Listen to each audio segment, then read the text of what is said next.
एक बहुत सीधा सवाल है, लेकिन शायद सबसे कठिन भी, क्या ईश्वर का अस्तित्व है? हाँ या ना, और अगर है तो उसे पाने का तरीका क्या है? यहीं से यह चिंतन शुरू होता है। कृष्णमूर्ति साफ कहते हैं, यह न तो ईश्वर पर हमला है, न ही उसे नकारने की कोशिश, यह सिर्फ एक ईमानदार जांच है कि क्या सच में ईश्वर जैसी कोई चीज है या हम सिर्फ मानते आए हैं। अब वे एक और सवाल उठाते हैं, ईश्वर को बनाया किसने? अगर ईश्वर ने मनुष्य को अपनी छवि में बनाया होता तो मनुष्य भी करुणामय होता, प्रेम से भरा होता और शाश्वत होता। लेकिन वास्तविकता क्या है? मनुष्य दुख में है, संघर्ष में है, डर में जी रहा है। तो कृष्णमूर्ति कहते हैं, संभव है कि मनुष्य ने ही ईश्वर को अपने विचार से बनाया हो और फिर वही मनुष्य अपने ही बनाए हुए विचार की पूजा करने लगा हो। अब बात आती है डर की। मनुष्य भीतर से असुरक्षित है। उसे लगता है कि कोई होना चाहिए जो उसकी रक्षा करे, जो उसका ध्यान रखे। इसी डर से ईश्वर की कल्पना जन्म लेती है। इसी डर से हम मंदिर जाते हैं, दान करते हैं, अनुष्ठान करते हैं और कृष्णमूर्ति एक सरल लेकिन तीखा सवाल पूछते हैं, क्या भगवान को वाकई आपके पैसों की जरूरत है या यह सब आपके डर को शांत करने का तरीका है?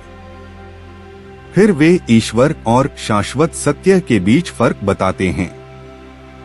वे कहते हैं, मैं उस ईश्वर में विश्वास नहीं करता जिसे मनुष्य ने बनाया है।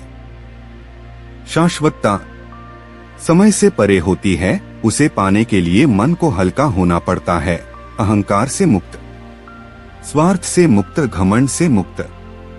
जब मन पूरी तरह खाली होता है तभी सत्य की संभावना होती है।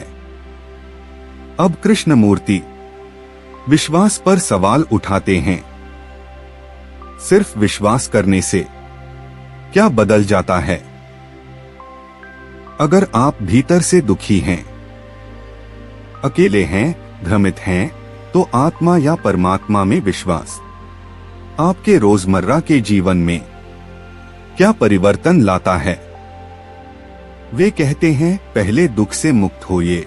जब मन पूरी तरह दुख से मुक्त होता है तभी सच को जानने की क्षमता पैदा होती है। अब वे एक बहुत संवेदनशील विषय पर आते हैं, गुरु, नेता और आध्यात्मिक मार्गदर्शक। कृष्णमूर्ति पूछते हैं, आपको किसी गुरु की जरूरत क्यों है? जिस पल आप किसी को फॉलो करते हैं आप कमजोर हो जाते हैं। आप किसी और की आंखों से देखने लगते हैं, किसी और के अनुभव पर निर्भर हो जाते हैं। और वे बहुत शांति से कहते हैं, यह जीवन एक जंगल की तरह है और इस जंगल में आप अकेले हैं। आपको अपना रास्ता खुद बनाना है। अंत में कोई सिद्धांत नहीं दिया जाता, कोई उत्तर नहीं थमाया जाता, बस एक गहरी समझ की ओर इशारा किया जाता है। जिस दिन आप यह महसूस कर लेते हैं कि आप अपने जीवन के लिए पूरी तरह स्वयं जिम्मेदार हैं, उसी दिन आप एक स्वतंत्र मनुष्य की तरह सीधे चलना शुरू करते हैं। और शायद उसी मौन में सत्य खुद को प्रकट करता है। अगर आपको इस वीडियो से कोई भी वैल्यू मिली हो तो please comment, like, share and subscribe my channel. धन्यवाद।